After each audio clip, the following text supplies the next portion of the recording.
My name is Chong Koster. I'm a digital ad specialist. We also do the email, the social media, all of that. And the reason that's relevant is because there's so many different ways to use online ads that really there's no excuse not to use them no matter what you're doing online, period. There's some small way that online ads can drive your audience bigger and help you reach that one extra influencer. And sometimes it's the only way to push a message. Social media is really, really great when you're talking about messages that are popular, or when you're talking about messages where you already have, there's a food movement. You're talking about food, so you're going to go talk to people in the food movement.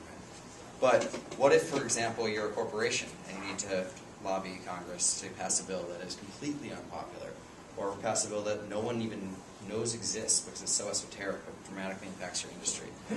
Well, that's where online ads really shine. They shine everywhere, but it's sometimes the only way you can punch through. And the reason I mention this is not to sort of tout their use in evil corporate lobbying, but to say that if it can be used to pass that, if it can be used to pass, bills of the American people would be outraged if they actually knew what was in it, then it can be used by people who actually have the public on their side or who are activists on their side incredibly effectively. So I'm actually going to show you how to do it to some extent, but before I get into that I need to spend a little time in the theoretical. So before I do, let me find out what y'all sort of know about advertising and online advertising. Raise your hand if you've ever run a Google ad or a Facebook ad. It's a really high percentage of an audience. Okay, raise your hand if you've ever sent a blast email through an email blast, or if you've ever actually done any sort of online organizing through an organization of any kind. Awesome. Okay. Now one more. Raise your hand if you remember clicking an online ad. That is an insane amount of people for a room. Typically, 1 in 10 will admit to it. So there's two kinds of advertising, really. There's brand advertising and direct marketing. Brand advertising is an Apple ad. It's most car ads you see. They're ads where the theory is you show someone a message, either that there's a sale on Friday or that the new Beamer is awesome, and you show it to them enough times that the message sinks in, and then you don't need to show it to them anymore, and the point is they now know something that you've told them, and when it comes time to buy a new computer, they remember that they think Apple is awesome. Direct marketing is an ad that shouts at you on TV. It's a Billy Mays ad. Get the ShamWow, call now and we'll double the offer. They don't expect that if you don't call that number when the ad comes off the air, they're ever going to hear from you again or sell a product to you. In fact, many of those products are products you can't get unless you call them, or Google it specifically by name and go directly to the manufacturer. The same is true in all mediums, that really everything falls into either one or the other of these two camps. And online is no different. In fact, you're usually doing both at all times. But they're very different. The way they on TV, the difference between an infomercial and a brand ad is obvious. But when you're working with a Google ad that has 95 characters in it, it's a little... Often people will try to do too much. Often people will try to do both, when the way to do both is to do brand advertising and then a separate campaign with direct marketing, maybe 20 separate campaigns with direct marketing into various types of asks and audiences. And most people go awry when they don't differentiate their goals. There's not a whole lot you can accomplish in any one given 95 character ad. So direct marketing ads in online are ads with a call to action. They're designed to grow a list. Click here to sign up for breaking news and action notes. Sign this petition. Help stop so-and-so. Sign this open letter. Donate to this campaign. Give $50. Help defeat so-and-so. Chip into their opponent. And brand ads are the ads that actually tell you something. So-and-so hates puppies. So-and-so voted against this. Why aren't you standing up for America, Congressman, whatever? And often with brand ads, the purpose is not that people remember the ad. It's that they forget it immediately but remember what was in it. In fact, with brand ads, we're leaning on a phenomenon known as source amnesia.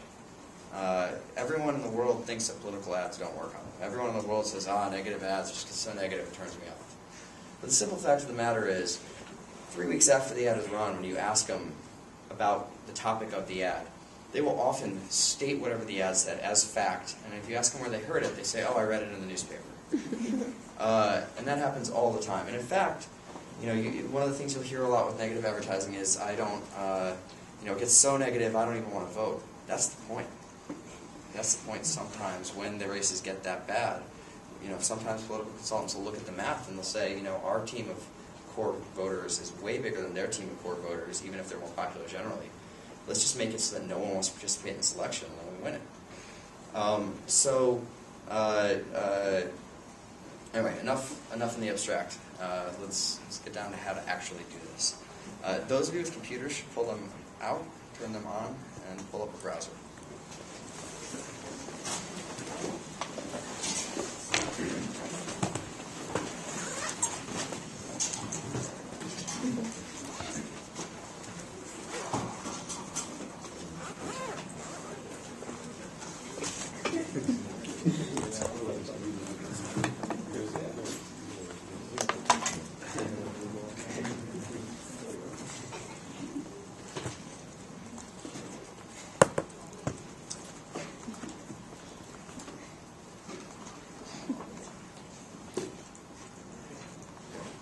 I'm going to just do this for my personal account, so if anyone G chats to me in the middle of this or in the middle of this, forgive me.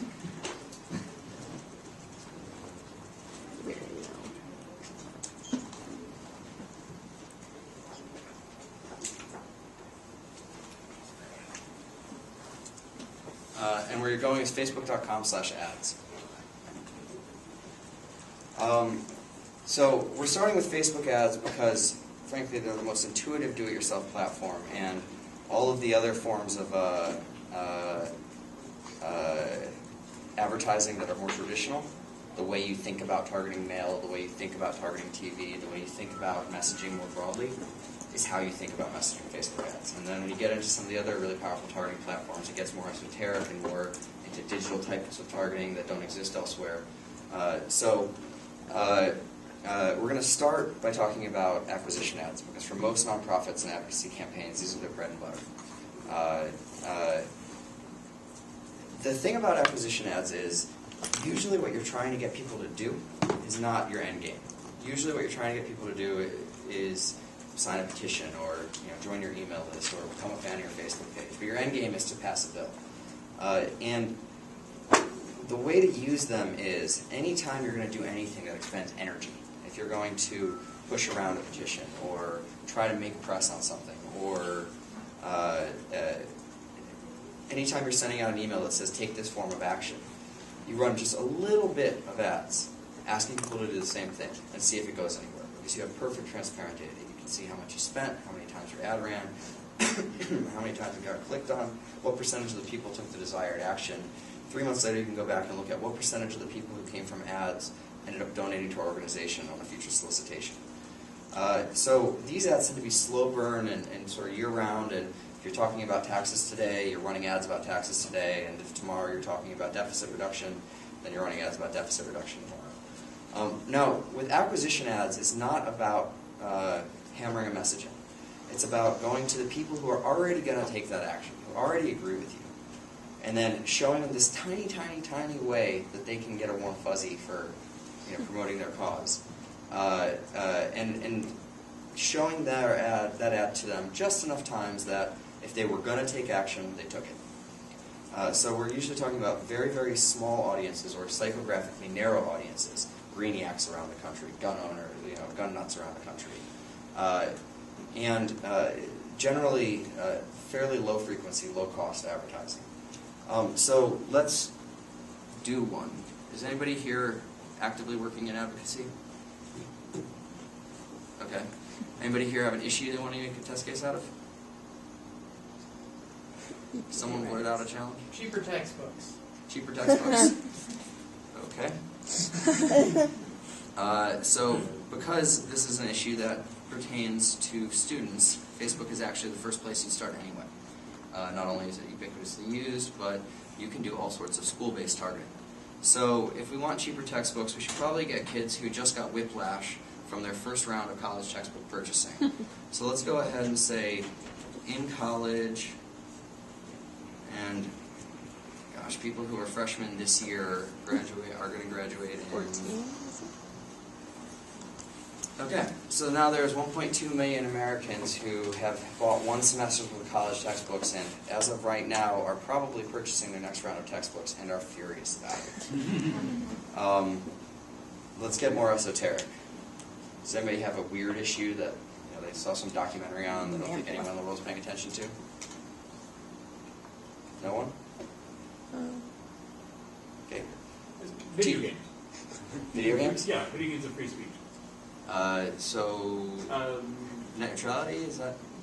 So yeah, sure. Let's do net neutrality. Oh, I know. I'm happy to do video games, but you said video games are free speech, so I just want Yeah, to it make sure. was a Supreme Court case. Oh, I'm not sure I'm familiar with it, but let's try it. The case itself, or? Yeah. So if you're going to advocate around it, what were the circumstances? Give me 30 seconds. Violence in video games. Okay. So there's probably a couple constituencies we're going to want to talk to here. We're going to want to get people who play video games and don't want any sort of regulation on this factor to join an organization, to sign a petition, to do something that creates some sort of direct marketing fee. We're going to also want to talk to the people who are most vocal on the other side of this issue and tell them, you don't have to, there actually is evidence out here that this isn't a crisis. You're also going to want to talk to influencers, like, say, the press. So we can start off with likes and interests based on people who like violent video games. Or we could, if we wanted to get influentials, we could go down to workplaces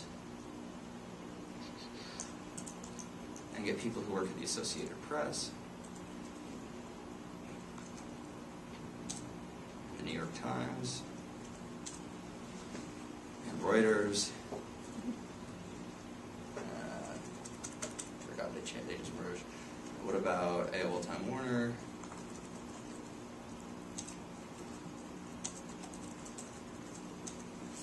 And there's 13,000 people who work at major media, establishment media institutions. Now, to talk to 13,000 people 5 times a day, to run 5 ads to them, which is a pretty heavy threshold. You never get that high on TV unless you're trying to do a one-day sale and that's in 3 days, or unless it's 2 days before an election. To do that, we're talking maybe $200 a week to just carpet bomb these people with ads. Now, if this was, say we're trying to get the list grown, and we were using, and let's say we want to talk to people on the other side of the issue, and to sort of let them know that there were 2 sides to this. You could, I don't know enough about them, but we would probably start with some sort of a psychographic target, like I would imagine as moms are potentially concerned. So parents, so I won't be sexist, we'll do husbands.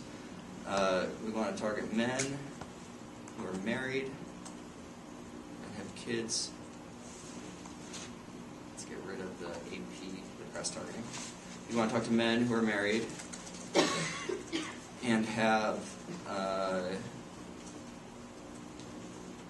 probably kids still in the household who are old enough to play video games but young enough to be worried about, so let's call that, 30 to 45. And let's say we want to really, really, really, get in tighter on it. Let's say we want to target this many people, it would cost thousands of dollars per week. So let's say you have a much smaller budget than that. Well, what you can do is, instead of doing, say, 30 to 45, do 30 to 31, require an exact age match. Do a little sample to them, and then do, say, 36 to 37. And then do 45 to 46. And set a very low daily budget, run just a little bit of ads, and you can actually see, as long as it's identical ads going to all 3 groups, you can see which group has a higher affinity for it. In fact, we have a number of clients who can't afford polling and focus grouping who now use Facebook for all of their market research. And the trick to that is setting up controlled hypothesis-based experiments. We think this is going to work. Therefore, we're going to write our ad in such a way that if someone clicks on it, they're actually expressing interest.